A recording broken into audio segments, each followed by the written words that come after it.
안녕하세요. GB스터디에서 영어를 가르치고 있는 정현옥입니다. 저는 오늘 고2, 고3, 2등급 이상의 학생을 대상으로 설명을 해보도록 하겠습니다.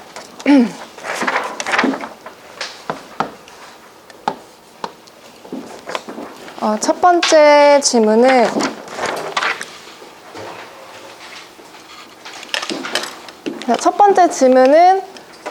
일단은 질문을 분석하기 이전에 제가 먼저 그 내용 요약한 거를 먼저 정리를 해보면, 첫 번째 질문은 우방구가 하는 역할인데, 우방구가 몸 전체에 있어서 어떤 조정의 역할을 잘 하더라. 그래서 우방구가 몸 전체의 조정의 역할을 해서 몸 전체의 조종자로서의 어떤 기능에 대한 글이었습니다. 한번 같이 읽어보도록 하겠습니다.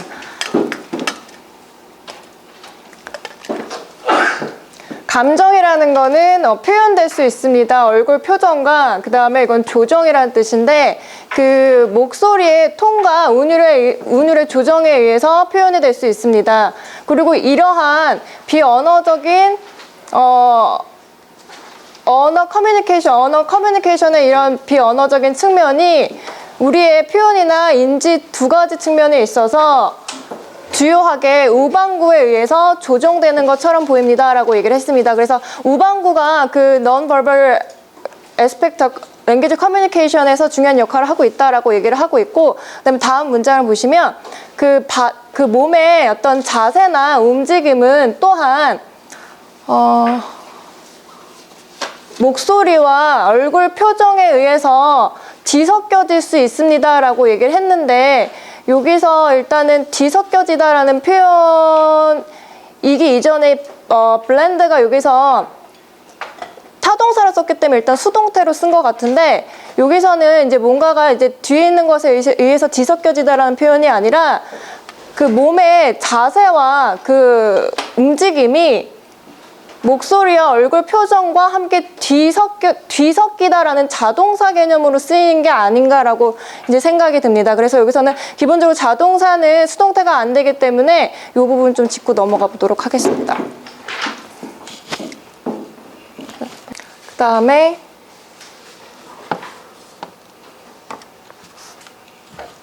조금 더 이제 읽어보면은, 우방구가 이제 비언어적인 측면에 있어서 주요한 역할을 한다라는 내용이었고, 두 번째로 이제 조금 이제 하단부에 읽어보면은 그런 그 몸의 자율신경계의 조정에 있어서도 주요하게 우방구의 메커니즘에 의해서 조정이 됩니다. 그래서 자율신경계도 또한 우방구에 의해서 영향을 많이 받는다라고 얘기를 하고 있고요. 그래서 따라서 우방구라는 거는요, 이제 있는 그대로 제가 해석을 해보겠습니다. 조정된 규제하는 감정적 과정에 있어서 주요한 역할을 하는 것처럼 보입니다 라고 여기서 이제 표현은 했는데, 중요한 거는 이 전치사 뒤에 목적으로 쓰인 부분이 프로세스라는 명사인지, 아니면은 이 전치사에 대한 목적으로 동명사 뒤에 이 동명사에 대한 목적어 개념으로 나온 그 명사인지 좀 살펴보도록 하겠습니다.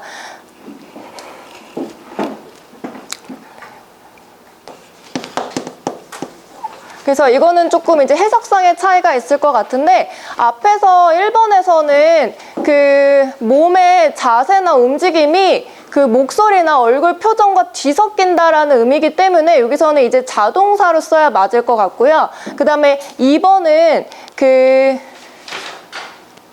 해석을 해보면, 만약에 이제 이 명사를 목적으로 취했다면은 그 조정된 규정의 감정적 과정에 있어서 그 우방구가 주요한 역할을 한다라는 건 좀 말이 안 되는 것 같고, 그 어떤 규정하는 감정적 과정을 조정하는 행위에 있어서 그 행위에 있어서 주요한 역할을 한다라는 내용이기 때문에 그 전치사에 대한 목적으로 프로세스 명사를 목적으로 잡아야 되는 게 아니라 동명사로 잡아야 할 것 같습니다. 그렇게 설명을 하고, 그 다음에 이제 두 번째 질문으로 넘어가 보겠습니다. 두 번째 질문은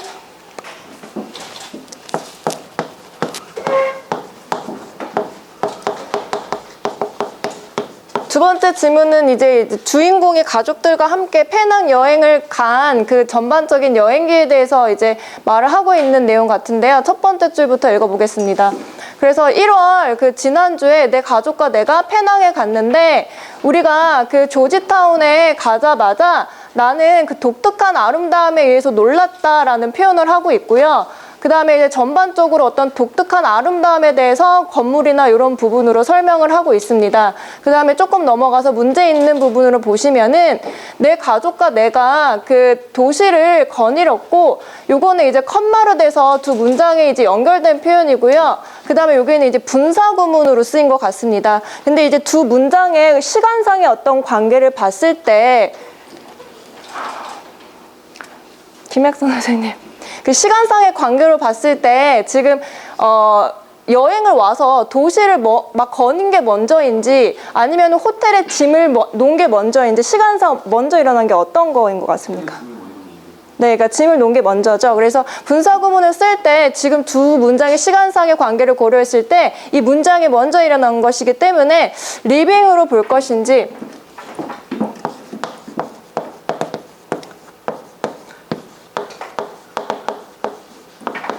having left로 볼 것인지 좀 알아보도록 하겠습니다.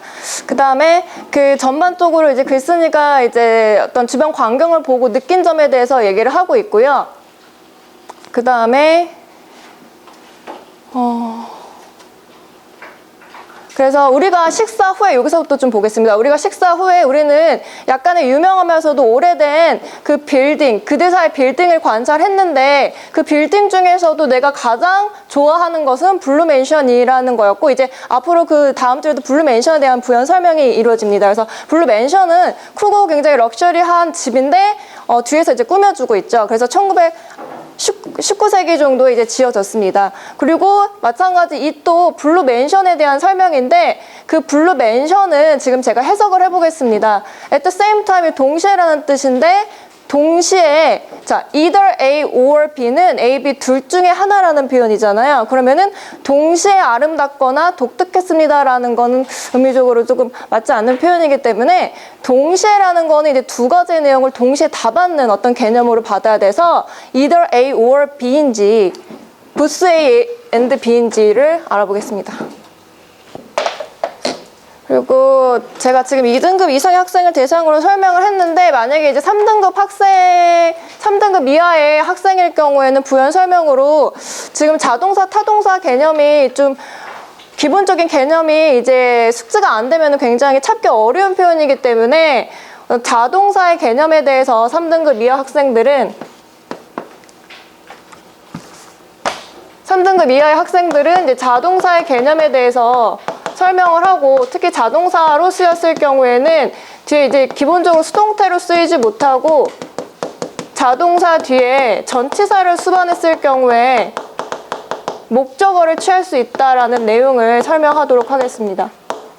그 다음에 동명사에 대한 설명도 이제 3등급 이하의 학생들 같은 경우에는 조금 헷갈려하는 경향이 있어서 동명사는 기본적으로 명사라고 우리가 품사로 그러니까 명사로서 역할을 한다라고 얘기는 하지만 기본적으로 동사에서 온 아이기 때문에 동사적 어떤 성질을 지닙니다. 그렇기 때문에 동명사가 동사로서 이제 타동사 개념의 동사가 나왔을 경우에는 목적어로 명사를 취할 수 있다라는 개념을 부연 설명하도록 하겠습니다.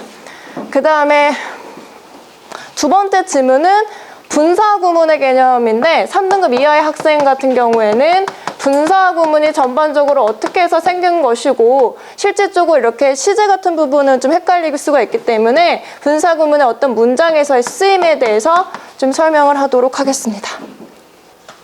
자, 1번 문제는 지금 자동사로 쓰인 개념이기 때문에 자동사는 수동태가 되지 않으므로 비동사하고 PP 형태를 제거를 하고 조동사 뒤에 동사 원형 형태인 블렌드가 정답이 되겠고 2번은 지금 프로세스라는 명사를 목적으로 취하는 동명사로 쓰여야 하는 개념이므로 동명사로 바꾸도록 하겠습니다. 그 다음에 3번은 두 문장의 어떤 시간상의 갭을 확인했을 때 앞에 있는 문장이 먼저 일어났기 때문에 living이 아니라 having left로 쓰도록 하겠습니다. 그 다음에 4번 문장은 동시에 발생했다라는 내용으로 의미적으로 둘 중에 하나만 받는 부분은 early 어울리지 않기 때문에 두 개 다 내용을 다 받는 부스 A and B 둘 다의 의미인 부스 A and B로 바꾸도록 하겠습니다. 실제 빈도와 난이도를 적겠습니다. 첫 번째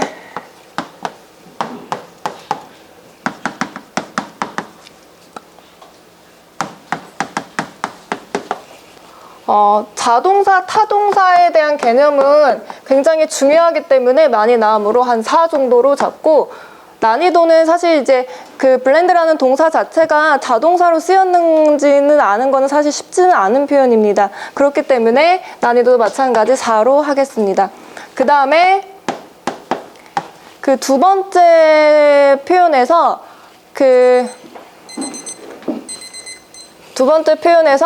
그 동명사의 개념은 사실 아이들이 잘 알고 있을 수 있겠으나 여기서 이제 프로세스 자체를 목적으로 취하는 동명사 개념은 잡기 어려울 수 있기 때문에 난이도를 한 4 정도로 잡고 빈도는 3.5 정도로 잡겠습니다. 그 다음에 분사 구문의 시제에 관한 내용인데 이 부분도 이제 이 부분은 개념만 알고 있으면 풀 수 있는 내용이기 때문에 2.5.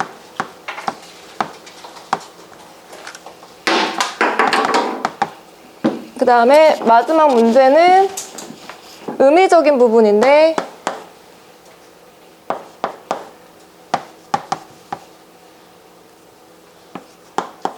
정도로 잡겠습니다. 네, 감사합니다. 감사합니다.